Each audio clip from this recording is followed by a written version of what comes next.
Hello friend, welcome to study 5.0 YouTube channel.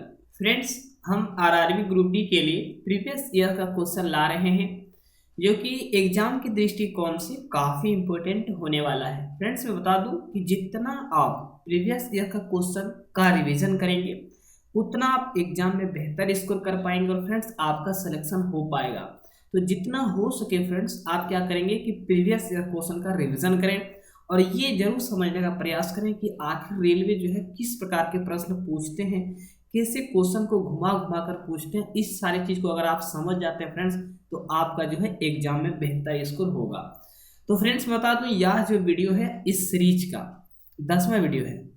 इससे पहले friends मैं जो अपने चैनल पर 1 से लेकर 9 वीडियो तक जो है इस सीरीज का अपलोड कर दिए हैं और सारे कह सकते हैं फ्रेंड्स की जो है प्रीवियस ईयर क्वेश्चन है। तो आप सारे प्रश्न को जरूर रिवीजन करें। तो चलिए फ्रेंड्स, देर ना करते इस वीडियो की शुरुआत करते हैं। वीडियो शुरू करने से पहले अगर आप मेरे चैनल पर पहली बार विजिट कर रहे हैं तो मेरे चैनल को सब्सक्राइब करके बेल आइकन को ऑन कर दीजिए ताकि कोई भी अपडेट फ्रेंड्स आपसे मिस ना हो। तो फ्रेंड्स, आज का जो प्रश्न लिया गया है आप देख सकते हैं, आरआरबी ग्रुप डी 17/9/2018 का जो है फ्रेंड्स शिफ्ट 2 में जो एग्जाम हो चुके हैं तो वही प्रश्न को लिया गया है। तो प्रश्न चलिए देखते हैं फ्रेंड्स क्या है। प्रश्न आप देख सकते हैं, मधुमक्खी के डंक का इलाज करने के लिए डैश के घोल का उपयोग किया जाता है। तो चलिए फ्रेंड्स बताइए क्या होगा इसका आंसर। इसका जो आंसर होगा फ्रेंड्स ऑप्शन डी हो जाएगा सही, बेकिंग सोडा। जी हाँ फ्रेंड्स, मधुमक्खी के डंक का इलाज करने के लिए जो है बेकिंग सोडा का इस्तेमाल किया जाता है। और फ्रेंड्स मैं बता दूं कि जो है एक होता है धोवन सोडा, एक होता है खाने वाला सोडा जिसे बेकिंग सोडा कहा जाता है। बेकिंग सोडे का फॉर्मूला आता है फ्रेंड्स NaHCO3 यानी सोडियम बाइकार्बोनेट का जो सोडा होता है फ्रेंड्स यही हम लोग खाते हैं। और एक सोडा होता है फ्रेंड्स Na2CO3 × 10H2।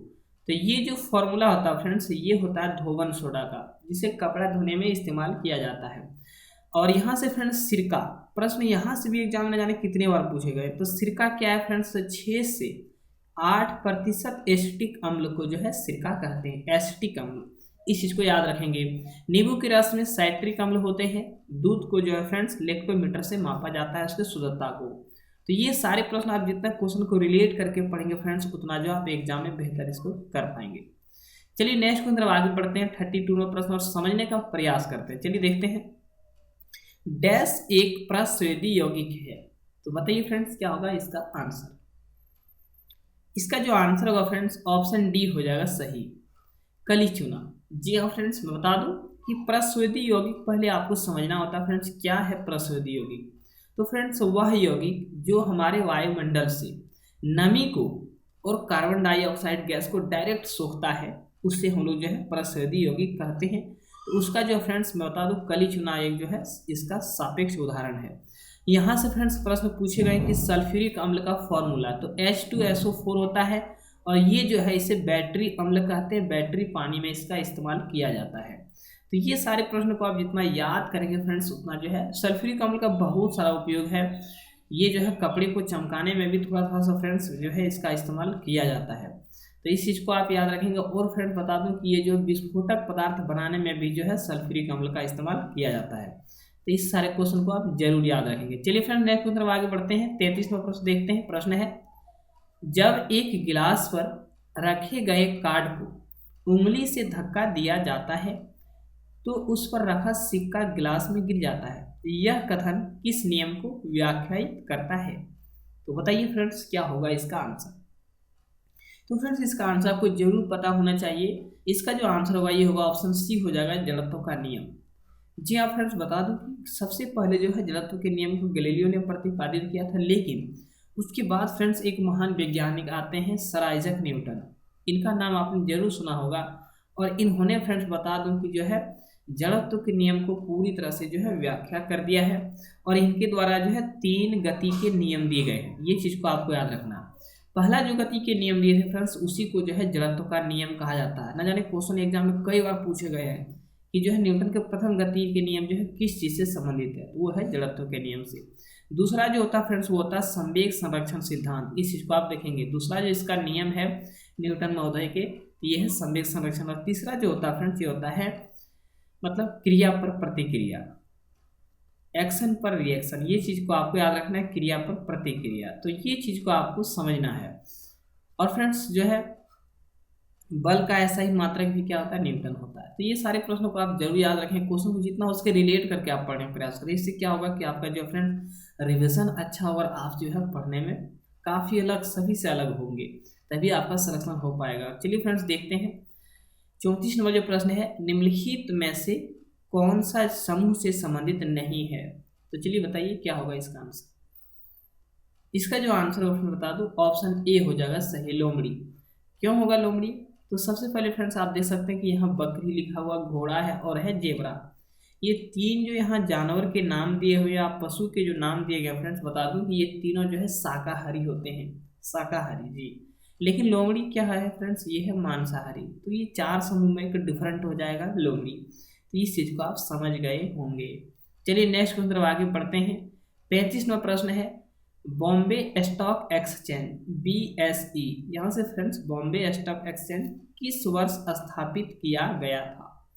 चलिए बताइए क्या होगा इसका आंसर। इसका जो आंसर होगा फ्रेंड्स ऑप्शन हो जाएगा सी, सही हो जाएगा। 1875 ईस्वी में जो है बॉम्बे स्टॉक एक्सचेंज की जो है स्थापना या स्थापित किया गया था। तो इस चीज को आप याद रखेंगे। 1920 ईस्वी में जो है महात्मा गांधी के द्वारा जो है असहयोग आंदोलन चलाया गया था। इस चीज को आपको याद रखना है।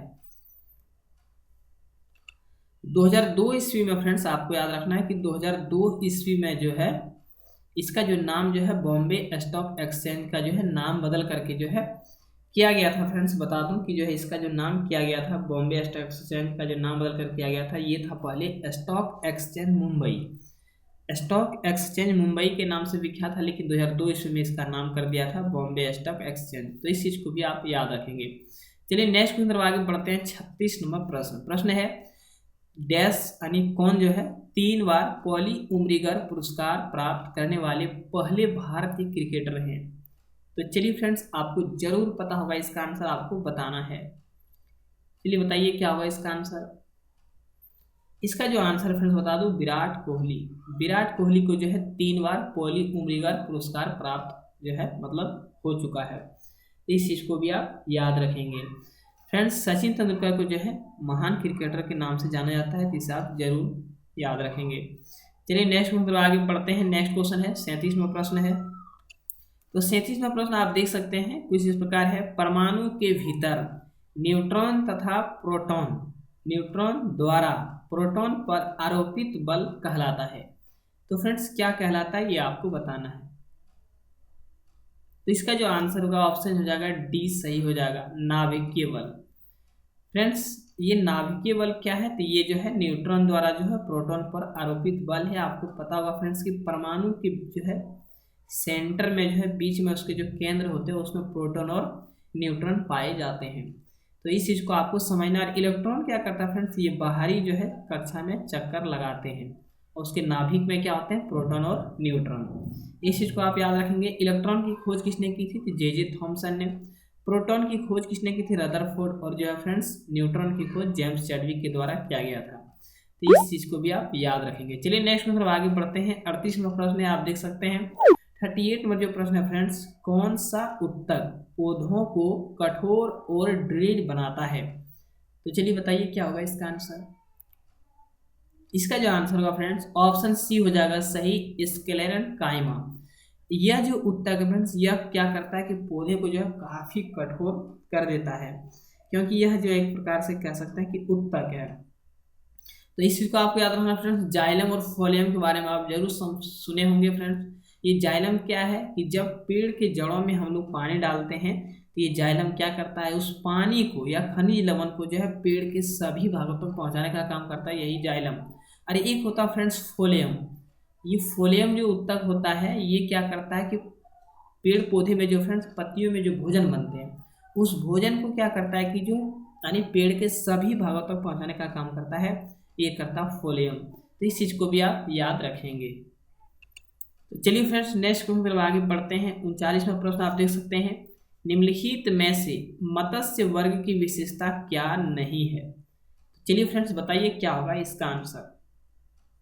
तो इसका जो आंसर होगा फ्रेंड्स ऑप्शन डी हो जाएगा सही, स्यूडो कॉलम की उपस्थिति। ये जो है मत्स्य में नहीं होता है, लेकिन यहाँ से फ्रेंड्स आप देखेंगे फर्स्ट ऑप्शन गलफड़ों के द्वारा सांस लेना, बिल्कुल मछली ये करते हैं। सल्क का बही कंकाल ये भी होता है फ्रेंड्स, हड्डी उपास्थि का अंतः कंकाल, बिल्कुल ये तीन जो है फ्रेंड्स करेक्ट होगा, लेकिन ऑप्शन डी जो होगा ये इसका जो है इनकरेक्ट आंसर हो जाएगा। मछली जो है गिल्स या गलफड़े के द्वारा सांस लेती है। मछली का जो शरीर होता है, एग्जाम में यहाँ से पूछा गया फ्रेंड्स, तो आपको जरूर याद रखना चाहिए, मछली का जो शरीर होता है वो होता है धारा रेखित। इसको आप याद रखेंगे, धारा रेखित। एग्जाम में कई बार प्रश्न आप पूछे गए कि मछली का शरीर जो है किस प्रकार के उदाहरण है, तो धारा रेखित जो है इसका शरीर होता है। और एक क्वेश्चन और पूछा गया फ्रेंड्स, जो है रोहू मछली, रोहू मछली का जो है फ्रेंड्स वैज्ञानिक नाम क्या है। ये भी प्रश्न जो है एग्जाम में पूछा गया, तो इसका जो नाम होता है फ्रेंड्स वो होता है लेबिओरोहिता। ये चीज को आप याद रखेंगे, लेबिओरोहिता, ये जो है रोहू मछली का जो है वैज्ञानिक नाम है। तो इस सारे प्रश्नों को आप जरूर याद रखेंगे फ्रेंड्स, तभी जो आप एग्जाम में आप बेहतर स्कोर करना है फ्रेंड्स। थोड़ा सा आपको डिफरेंट होकर जरूर पढ़ना होगा, आप थोड़ा सा डिफरेंट होकर सबसे अलग होकर पढ़ेंगे फ्रेंड्स, तभी आप एग्जाम में अच्छा स्कोर कर पाएंगे। चलिए देखते हैं 40वां प्रश्न क्या है। मनुष्य में पाए जाने वाले प्लेसेंटा ऊतक द्वारा निम्न में से कौन सा काम किया जाता है, तो ये आपको बताना है। चलिए फ्रेंड्स बताइए क्या होगा इसका आंसर। इसका जो आंसर होगा फ्रेंड्स ऑप्शन डी हो जाएगा सही, भ्रूण से अवशिष्टों को बाहर निकालना और भ्रूण को पोषण प्रदान करना, ऑप्शन डी हो जाएगा सही। चलिए फ्रेंड्स नेक्स्ट क्वेश्चन आगे बढ़ते हैं और प्रश्न को समझने का प्रयास करते हैं। प्रश्न आप देख सकते हैं जो 41वां प्रश्न है, पुस्तक a book of light when A loved one has a different mind के लेखक निम्नलिखित में से कौन है। तो चलिए फ्रेंड्स बताइए क्या होगा इसका आंसर। इसका जो आंसर होगा फ्रेंड्स ऑप्शन ए हो जाएगा सही, जेरी पिंटो। जेरी पिंटो के द्वारा जो है एक पुस्तक लिखा गया था, a book of light when A loved one has a different mind. तो काफ़ी फेमस पुस्तक रही है फ्रेंड्स। बता दो कि अरुंधति रॉय के द्वारा भी जो है एक पुस्तक लिखा गया जो कि काफ़ी फेमस हो गया, यहाँ से एग्जाम में कई प्रश्न मतलब पूछे गए हैं। अरुंधति राय के फ्रेंड्स जो पुस्तक है वो है God of A small thing. तो इस चीज़ को आपको याद रखना है, एग्जाम में क्वेश्चन यहाँ से पूछे जाते हैं। चलिए नेक्स्ट मतलब आगे बढ़ते हैं। 42वां प्रश्न है, रक्त में शर्करा या शुगर के स्तर में वृद्धि का पता किसकी कोशिकाओं द्वारा चलता है। तो चलिए फ्रेंड्स बताइए क्या होगा इसका आंसर। इसका जो आंसर होगा ऑप्शन डी हो जाएगा सही, अग्न्याशय के द्वारा। तो फ्रेंड्स आपको पता होना चाहिए कि जो है किसकी कमी से जो है इंसान को मधुमेह या डायबिटीज रोग हो जाता है। तो वो हो जाता है फ्रेंड्स इंसुलिन की कमी से। यहाँ से प्रश्न एग्जाम पूछे गए हैं कि इंसुलिन की कमी से मनुष्य में कौन सी रोग हो जाती है, तो वह होती है क्या फ्रेंड्स, मधुमेह या डायबिटीज। लेकिन यह इंसुलिन नामक हार्मोन कहाँ से स्रावित होते हैं, ये भी एग्जाम में प्रश्न पूछे गए। तो यह जो है अग्न्याशय के द्वारा ही जो है फ्रेंड स्रावित होते हैं। इस चीज़ को आपको याद रखना है। मानव शरीर की सबसे बड़ी ग्रंथि क्या होती है, तो वो होती है यकृत। इस चीज़ को याद रखना है। यकृत से क्या होता है फ्रेंड्स, पित्त निकलते हैं। पित्त जो गाढ़े द्रव जो है हल्के पीले रंग के होते हैं, और वो पित्त जो निकलता है फ्रेंड्स वो जमा कहाँ होते हैं, ये भी प्रश्न पूछे गए। तो ये जमा होते हैं पित्ताशय में। इस चीज़ को आपको याद रखना है। चलिए नेक्स्ट क्वेश्चन तरफ आगे बढ़ते हैं। तो चलिए फ्रेंड्स नेक्स्ट क्वेश्चन तरफ आगे बढ़ते हैं। 43 नंबर क्वेश्चन आप देख सकते हैं। प्रश्न है, जर्मेनियम, आर्सेनिक, सेलेनियम और बोरॉन के परमाणुओं में डैश कक्षाएं होती है। तो चलिए फ्रेंड्स बताइए क्या होगा इसका आंसर, आपको बताना है। तो फ्रेंड्स बता दो इसका जो आंसर होगा ऑप्शन डी हो जाएगा सही। इसका जो है कह सकते हैं फ्रेंड्स कि जर्मेनियम, आर्सेनिक, सेलेनियम और बोरॉन के परमाणुओं में जो है 4 कक्षाएं होती है। तो इस चीज़ को फ्रेंड्स आपको समझना है। इसकी जो फर्स्ट कक्षा में होते हैं फ्रेंड्स वो 2 इलेक्ट्रॉन होते हैं, उसके बाद 8 होते हैं, उसके बाद 18 होते हैं। तो यहाँ से फ्रेंड्स आपको समझना है। और इसकी परमाणु संख्या कह सकते हैं फ्रेंड्स जो है, तो मतलब 4 कक्षाएं होती है, ये आपको समझना है। और यहाँ से फ्रेंड्स बता दूं कि जर्मेनियम, आर्सेनिक ये जो है फ्रेंड्स ये सेमीकंडक्टर होते हैं। जल में अगर आर्सेनिक की मात्रा बढ़ जाए तो वो जो है काफ़ी कह सकते हैं फ्रेंड्स जो है प्रदूषित माना जाता है। और सेलेनियम का जो उपयोग है फ्रेंड्स यह जो है फोटो इलेक्ट्रिक इफेक्ट में कह सकते हैं कि इसका प्रयोग किया जाता है। तो ये सारे क्वेश्चन को आपको याद रखना है, क्वेश्चन को रिलेट करके पढ़ना फ्रेंड्स। जितना आप रिलेट करके क्वेश्चन को पढ़ेंगे उतना जो है आप आसानी से याद रख पाएंगे। ये आर्सेनिक का उपयोग जो है फ्रेंड्स कंप्यूटर के कह सकते हैं कि जो है आईसी चिप में भी इसके प्रयोग किए जाते हैं। तो ये सारे प्रश्न काफ़ी इंपॉर्टेंट है, तो आपको जो है जरूर पता होना चाहिए। जर्मेनियम का उपयोग सोलर सेल में किया जाता है। तो ये सारे प्रश्न जो है अच्छे हैं। चलिए फ्रेंड्स 44वां प्रश्न देखते हैं। भारतीय रेलवे ट्रैक्स को डबल करने और उनके विद्युतीकरण तथा साथ ही साथ हाई डेंसिटी कॉरिडोर बनाने और उनकी क्षमता को बढ़ाने के लिए भारत सरकार ने किसके साथ 120 मिलियन डॉलर के ऋण अनुबंध पर हस्ताक्षर किए हैं? तो चलिए फ्रेंड्स बताइए, ये उस समय का जो है करंट अफेयर्स रहा था। तो इसका जो आंसर होगा फ्रेंड्स, इसका जो आंसर होगा ऑप्शन डी हो जाएगा सही, एशियन विकास बैंक, जिसका जो है फ्रेंड्स एडीबी के नाम से काफ़ी प्रचलित है, एशियन डेवलपमेंट बैंक। ये जो है एडीबी फ्रेंड्स, इसकी जो है स्थापना 1900 कह सकते हैं कि जो है 66 में हुई थी, लेकिन यह जो है इसमें जो है काम करना जो शुरू हुआ था फ्रेंड्स, ये जनवरी 1967 से इसमें जो है काम करना जो है शुरू किया गया था इस बैंक यानी एडीबी जो है, और इसमें जो है 120 मिलियन डॉलर का जो है ऋण लिया था। तो ये सारे प्रश्न आपको याद रखना चाहिए फ्रेंड्स। एडीबी जो है इसका मुख्यालय, यहाँ से प्रश्न पूछे जाते हैं कि एडीबी का जो है मुख्यालय कहाँ, तो ये फिलीपींस जो है मनीला फिलीपींस में है। तो ये आपको याद रखना है। चलिए नेक्स्ट क्वेश्चन तरफ आगे बढ़ते हैं।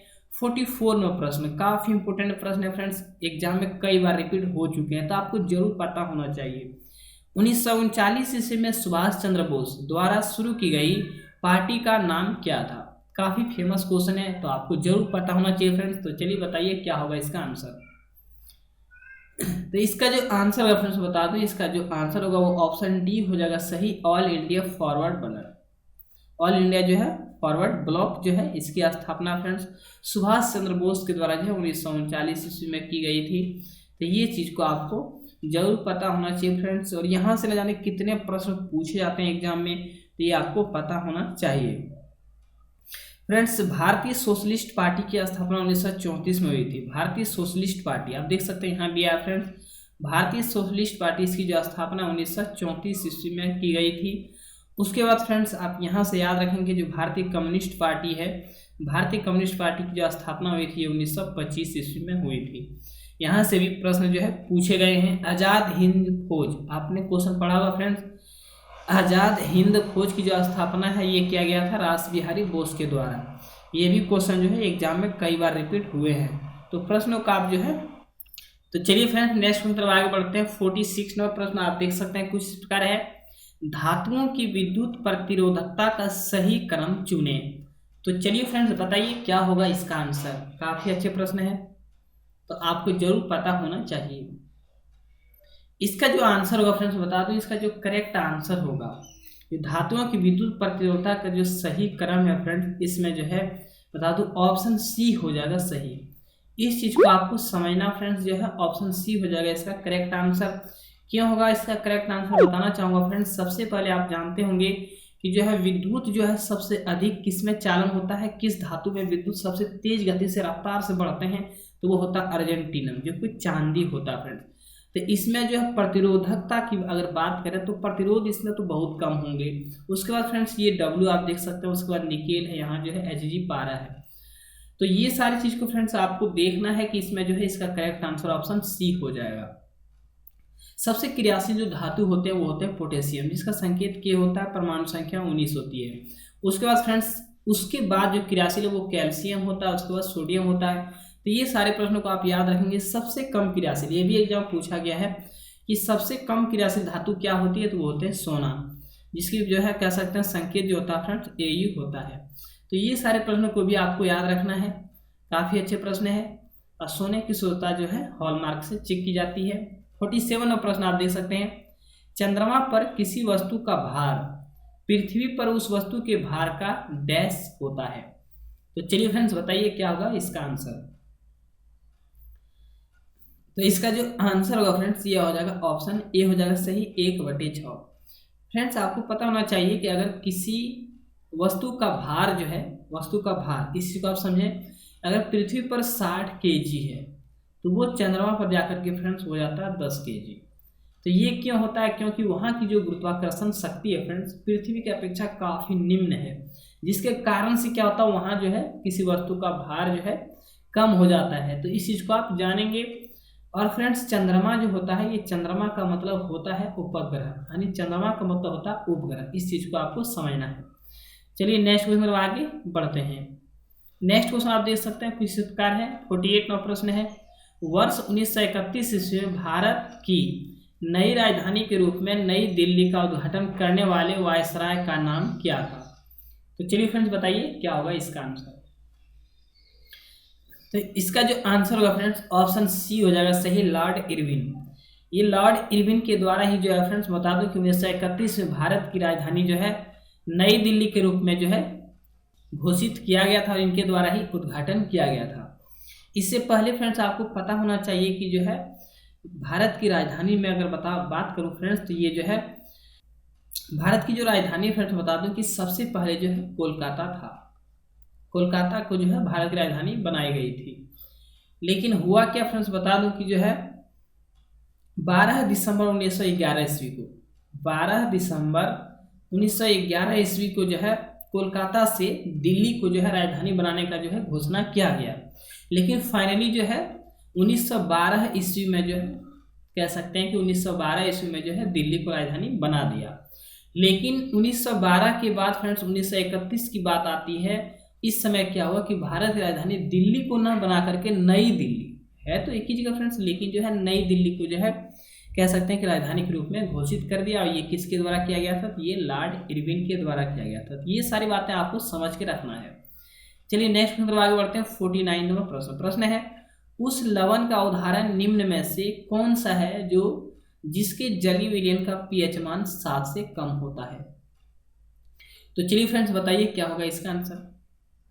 इसका जो आंसर होगा ऑप्शन ए हो जाएगा सही, अमोनियम क्लोराइड। ये अमोनियम क्लोराइड है फ्रेंड्स, यह एक अम्लीय पदार्थ है। और मैं बात करूं फ्रेंड्स जिसका भी पीएच मान जिसका भी 7 से कम होता है फ्रेंड्स उसे अम्लीय कहा जाता है या वह अम्लीय होता है। लेकिन अगर किसी विलयन का पीएच मान 7 से अधिक हो जाए तो उसे क्षारीय कहा जाता है। ये आपको समझना है। और किसी विलयन का पीएच मान अगर 7 ही हो तो उसे उदासीन विलयन कहा जाता है। तो ये सारे प्रश्नों को आप जरूर देखेंगे फ्रेंड्स।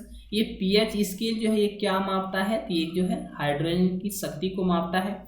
और इसका आविष्कार या इसका कह सकते हैं खोज किया था, तो इसका खोज जो किया था सोरेनसन, एक वैज्ञानिक है फ्रेंड्स, सोरेनसन के द्वारा किया गया था। एग्जाम में यहाँ से प्रश्न पूछे जाते हैं तो आप जो है याद रखेंगे। सोडियम बाइकार्बोनेट जो है फ्रेंड्स यह जो है खाने वाला सोडा है। सोडियम कार्बोनेट जो है कपड़ा धोने का सोडा है, जिसका फॉर्मूला सोडियम क्लोराइड जो है साधारण नमक होता है। चलिए 15वां प्रश्न की ओर आगे बढ़ते हैं। प्रश्न है, लेंस बनाने के लिए निम्नलिखित में से किसका उपयोग नहीं होता है? तो चलिए फ्रेंड्स बताइए क्या होगा इसका आंसर। इसका जो आंसर होगा फ्रेंड्स ऑप्शन डी हो जाएगा सही, मिट्टी। लेंस बनाने में केवल जो फ्रेंड्स मिट्टी का इस्तेमाल नहीं किया जाता, लेकिन आप देखेंगे कांच तो इसका इस्तेमाल किया जाता है। पानी एक लेंस की तरह व्यवहार करता है, प्लास्टिक तो एक लेंस है ही। तो इस चीज़ को आपको समझना है। लेंस की शक्ति या लेंस की क्षमता का ऐसा ही मात्रक जो होता है फ्रेंड्स वो होता है डायोप्टर। लेंस 2 प्रकार के होते हैं, एक होता है उत्तल लेंस, एक होता है अवतल लेंस। दोनों जो लेंस फ्रेंड्स 3-3 प्रकार के होते हैं। इस प्रकार अगर देखा जाए तो लेंस जो है कुल 6 प्रकार के होते हैं। तो यहाँ से ये सारे प्रश्नों को आपको समझ लेना है। निकट दृष्टि दोष में अवतल लेंस का उपयोग, दूर दृष्टि दोष में उत्तल लेंस का उपयोग किया जाता है। प्रश्न भी एग्जाम में पूछे जाते हैं तो आप याद रखेंगे। 51वां प्रश्न है, निम्नलिखित में से कौन सबसे पहली महिला वकील है जिनको सीधे उच्चतम न्यायालय के न्यायाधीश के रूप में नियुक्त किया गया? काफ़ी अच्छे प्रश्न है, एग्जाम में यहाँ से प्रश्न कई बार पूछे गए हैं तो आपको जरूर पता होना चाहिए। यानी कह सकते हैं फ्रेंड्स कौन सी महिला वकील है जिनको जो है सीधे उच्चतम न्यायालय के न्यायाधीश के रूप में नियुक्त किया गया? एक वकील थी और उसे जो है न्यायाधीश के रूप में नियुक्त किया गया है। तो इसका आंसर अगर देखें तो इसका आंसर जाएगा ऑप्शन बी, इंदु मल्होत्रा। इंदु मल्होत्रा को कह सकते हैं फ्रेंड्स कि डायरेक्ट जो है उच्चतम न्यायालय के न्यायाधीश के रूप में जो है नियुक्त किया गया था। और कह सकते हैं कि अनुच्छेद 124 में जो है कह सकते हैं उच्चतम न्यायालय के न्यायाधीशों का जो है वर्णन किया गया है। और प्रथम महिला सुप्रीम कोर्ट के न्यायाधीश जो बनी थी, प्रथम महिला सुप्रीम कोर्ट के जो न्यायाधीश बनी थी वो फातिमा बीबी। यहाँ से भी प्रश्न जो है पूछे गए हैं, फातिमा बीबी, इस चीज को आपको याद रखना है। अब प्रथम महिला उच्च न्यायालय के न्यायाधीश जो बनी थी फ्रेंड्स, वो बनी थी लीला सेठ। एग्जाम में पूछे जाते हैं, तो इसलिए मैंने जो है फ्रेंड्स ये सारे प्रश्नों को इसमें कवर कर लेता हूँ, ताकि अगर आप कहीं से भी जो है किसी से भी पीछे ना रहें और अपनी तैयारी को बेहतर करते रहें, क्योंकि फ्रेंड्स थोड़ा सा डिफरेंट तरीके से आपको पढ़ना ही पड़ेगा, तभी आप जो है एग्जाम में बेहतर स्कोर कर पाएंगे। चलिए 52 प्रश्न देखते हैं। प्रश्न किस प्रकार है, गारो पहाड़ियाँ कहाँ स्थित है? तो चलिए बताइए क्या होगा इसका आंसर। तो 52 का अगर आंसर देखा फ्रेंड्स, ऑप्शन ए हो जाएगा सही, मेघालय।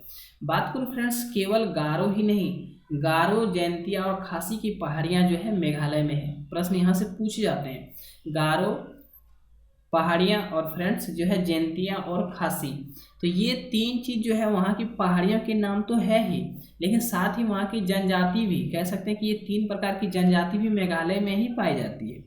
और नीलगिरी की पहाड़ियाँ की बात करें फ्रेंड्स, नीलगिरी की पहाड़ियाँ जो कि फेमस हमारे इंडिया में, कि नीलगिरी की पहाड़ियाँ कहाँ पाई जाती थी, ये तमिलनाडु में पाई जाती है। तो इस चीज़ को आप याद रखेंगे, तमिलनाडु में जो है नीलगिरी की पहाड़ियाँ पाई जाती है। अरावली की पहाड़ियाँ कहाँ, राजस्थान में है। तो ये सारे प्रश्नों को भी याद रखेंगे, ग्रुप डी में इस तरह के क्वेश्चन पूछे जाते हैं। चलिए 53 प्रश्न की ओर आगे बढ़ते हैं। प्रश्न है, धातुओं के किस गुण के कारण उनके पत्तर या फॉइल बनाने में आसानी होती है? तो चलिए आपको बताना है इसका आंसर। तो इसका जो आंसर होगा फ्रेंड्स, इसका जो आंसर होगा ऑप्शन हो जाएगा डी सही, आघातवर्धन्यता। ऑप्शन डी हो जाएगा सही। क्यों डी होगा? क्योंकि इन्हीं गुण के कारण अगर किसी धातु का जो है पत्तर बनाया जाता है। और फ्रेंड्स बात करूँ सोना, सोना जो है सबसे लचीला धातु होता है, सबसे कह सकते हैं आघातवर्धन्यता इसमें पाई जाती है, क्योंकि कहा जाता है फ्रेंड्स कि 1 ग्राम सोना से जो है 2 किलोमीटर लंबा तार बनाया जा सकता है। इसमें इतनी फैलने की शक्ति होती है। इसका जो है क्रियाशीलता सबसे कम होती है, इसका आभूषण बनाने में उपयोग किया जाता है। तो इस चीज़ को भी आपको समझना है। 54वां प्रश्न के आगे बढ़ते हैं और समझने का प्रयास करते हैं। राज्यसभा सदस्यों का कार्यकाल कितना होता है? तो चलिए फ्रेंड्स बताइए क्या होगा इसका आंसर। इसका जो आंसर होगा ऑप्शन बी हो जाएगा सही, 6 वर्ष। यानी राज्यसभा का जो है सदस्यों का जो कार्यकाल होता है ये 6 वर्षों का होता है। क्वेश्चन एग्जाम पूछे जाते हैं कि राज्यसभा और लोकसभा में कौन जो है सर्वोच्च सदन माने जाते हैं? तो राज्यसभा फेमस है फ्रेंड्स, इस चीज को आपको समझना है। राज्यसभा जो है ऊंचा सदस्य है, तो इसको जो है आपको मानना है कि ये जो है उच्च सदन है, और निम्न सदन होता है लोकसभा। तो और यहाँ से फ्रेंड्स आप याद रखें कि प्रत्येक 2 वर्ष में 1/3 सदस्य जो है कह सकते हैं कि यहाँ से निष्कासित होते हैं राज्यसभा से। राज्यसभा कभी भंग नहीं होते, लोकसभा भंग हो सकते हैं लेकिन ये भंग नहीं होते। और यहाँ की जो सदस्यों का कार्यकाल होता है ये 6 वर्षों का होता है। और विधान परिषद की बात करें तो इसके भी जो कार्यकाल की जो है होते हैं 6 वर्ष। और राज्यसभा बनने के लिए फ्रेंड्स, राज्यसभा का सदस्य आपको ज्वाइन करना है तो इसके लिए आपको 30 वर्ष की जो है उम्र आवश्यक है। राष्ट्रपति बनने के लिए 35 वर्ष और लोकसभा के सदस्य बनने के लिए 25 वर्ष। यहाँ से एग्जाम में प्रश्न पूछे जाते हैं। और फेमस क्वेश्चन तो यह बन जाता है फ्रेंड्स कि राज्यसभा के जो वर्णन संविधान के किस अनुच्छेद में किया गया, न जाने कितने बार प्रश्न पूछे गए, तो आपको जो है याद रखना होगा। 80 जो है फ्रेंड्स जो अनुच्छेद 80 होते हैं, इसमें जो है राज्यसभा के कह सकते हैं कि वर्णन किया गया है। तो इस तरह से क्वेश्चन को पढ़ें, आप बेहतर करेंगे। चलिए फ्रेंड्स देखते हैं 55 का प्रश्न। 90वें ऑस्कर अवार्ड में किस मूवी ने द बेस्ट पिक्चर अवार्ड जीता? तो बताइए फ्रेंड्स क्या होगा इसका आंसर। 55वां प्रश्न काफी मोस्ट इंपोर्टेंट प्रश्न है, तो आपको पता होना चाहिए फ्रेंड्स। इसका जो आंसर होगा द शेप ऑफ वाटर। काफी फेमस क्वेश्चन है ये, जो है 90वें कह सकते हैं ऑस्कर अवार्ड में जो है इस मूवी ने जो है पिक्चर अवार्ड जीता था, द बेस्ट पिक्चर अवार्ड। और कह सकते हैं फ्रेंड्स कि जो है 89वां जो है ऑस्कर अवार्ड मिला था, तो ये मिला था फ्रेंड्स कह सकते हैं कि किस फ्रेंड मतलब फिल्म को मिला था, किस पिक्चर को मिला था, तो ये मिला था मूनलाइट। एग्जाम में पूछे गए थे, ये मूनलाइट जो है फिल्म है, इसी को मिला था 89वें मतलब ऑस्कर अवार्ड। चलिए फ्रेंड्स नेक्स्ट क्वेश्चन आगे बढ़ते हैं और समझने का प्रयास करते हैं। 56वां प्रश्न आप देख सकते हैं। भारत का अपना पहला आधुनिक जलमार्ग विकसित करने में सहायता के लिए विश्व बैंक द्वारा कितनी ऋण राशि स्वीकृत की गई थी? तो चलिए बताइए क्या होगा इसका आंसर। इसका जो आंसर होगा ऑप्शन ए हो जाएगा सही, 375 डॉलर मिलियन। इसका जो करेक्ट आंसर होगा ऑप्शन ए हो जाएगा सही। तो आप थोड़ा अच्छे से इसको प्रश्न पढ़ने का प्रयास करें फ्रेंड्स, और अच्छे से क्वेश्चन का रिवीजन करें, तो आप जो है एग्जाम में अच्छा स्कोर कर पाएंगे। चलिए फ्रेंड नेक्स्ट तरफ आगे बढ़ते हैं। 57 नंबर प्रश्न है फ्रेंड्स, कांस्टेंट धातुएं यानी कांस्टेंट जो है डैश धातुएं को मिश्रित करके बनाया जाता है। ये भी काफी अच्छे प्रश्न है, तो आपको पता होना चाहिए। चलिए बताइए क्या होगा इसका आंसर। इसका जो आंसर होगा फ्रेंड्स जो है कांस्टेंटन जो धातुएं हैं, ये जो है ऑप्शन सी जो हो जाएगा सही हो जाएगा। कॉपर और कह सकते हैं कि निकेल मिला करके जो है मिश्रित करके जो है इसे बनाया जाता है कांस्टेंट धातुओं। इसमें जो है कॉपर और निकेल होते हैं। कॉपर की जो परमाणु संख्या होती है ये 29 होती है, निकेल की परमाणु संख्या होती है 28। तो इसको आपको समझना है। काफ़ी अच्छे प्रश्न है, और यहाँ से फ्रेंड्स आपको जो है सारे प्रश्न याद रखने हैं। 58वां प्रश्न है, राम सेतु निम्नलिखित में से कहाँ पर स्थित है। तो चलिए फ्रेंड्स बताइए क्या होगा इसका आंसर। राम सेतु जो है कहाँ पर स्थित है। तो ये जो स्थित है कह सकते हैं कि जो है पाक जलडमरू मध्य जो है फ्रेंड्स यही हो जाएगा इसका आंसर, ऑप्शन ए हो जाएगा सही। क्योंकि फ्रेंड्स आपको पता है कि राम सेतु का मतलब रामायण के ऊपर थोड़ा सा आ जाता है फ्रेंड्स, और राम सेतु का मतलब जिस समय राम भगवान ने जो है जो सेतु का निर्माण किया था उसे ही राम सेतु कहा जाता है। ये कहाँ निर्माण किया गया था आपको पता होगा कि जो है श्रीलंका, यानी उस टाइम जो है लंका के नाम से जाना था। तो श्रीलंका जाने के लिए जो है इन्होंने राम सेतु बनाया था। तो श्रीलंका और भारत को कौन अलग करता है, तो पाक जलडमरू मध्य। इस चीज़ को आप जरूर पढ़े होंगे। तो यहाँ से प्रश्न पूछे जाते हैं, तो आपको ये सारे प्रश्न को जो है याद रखना है। तो चलिए फ्रेंड नेक्स्ट मतलब आगे बढ़ते हैं, और 59वां प्रश्न को आगे बढ़ते हैं। देखते हैं क्या है। मछलियों के हृदय में डैश कक्ष होते हैं। तो चलिए बताइए क्या होगा इसका आंसर। यानी मछलियों के जो हृदय है इसमें कितने कक्ष होते हैं। एग्जाम में पूछे गए प्रश्न है, और काफ़ी अच्छे प्रश्न है, तो आपको पता होना चाहिए। तो इसका जो आंसर अगर देखें फ्रेंड्स, तो इसका आंसर हो जाएगा 2, यानी ऑप्शन ए हो जाएगा सही कि मछलियों के जो हृदय में होते हैं ये 2 वेश्म कह सकते हैं, 2 कक्ष होते हैं। मनुष्य के हृदय में 4 वेश्म होते हैं। तो इस चीज़ को आपको समझना है, मनुष्य के हृदय में 4 वेश्म। और सबसे अधिक जो है फ्रेंड्स प्रश्न भी पूछे गए हैं कि सबसे अधिक जो वेश्म या कक्ष होते हैं ये किस जानवर कह सकते हैं या किस कीट पतंग के जो है हृदय में पाए जाते हैं। तो फ्रेंड्स कॉकरोच जो है, कॉकरोच आप नाम सुनेंगे, जो कॉकरोच होते हैं फ्रेंड्स इसके हृदय में जो है कह सकते हैं 13 कक्ष होते हैं। इसके हृदय में 13 कक्ष होते हैं, तो ये आपको याद रखना है। अब मछलियाँ जो सांस लेती है तो कहाँ से सांस लेती है, गिल से या गलफड़े। मछलियों के जो शरीर होते हैं वो धारा रेखित होते हैं, अब वो जो है गिल से या गलफड़े से सांस लेते हैं। तो आपको पता होना चाहिए ये सारे प्रश्न। और तो फ्रेंड्स इस वीडियो में खासकर इतना ही क्वेश्चन था।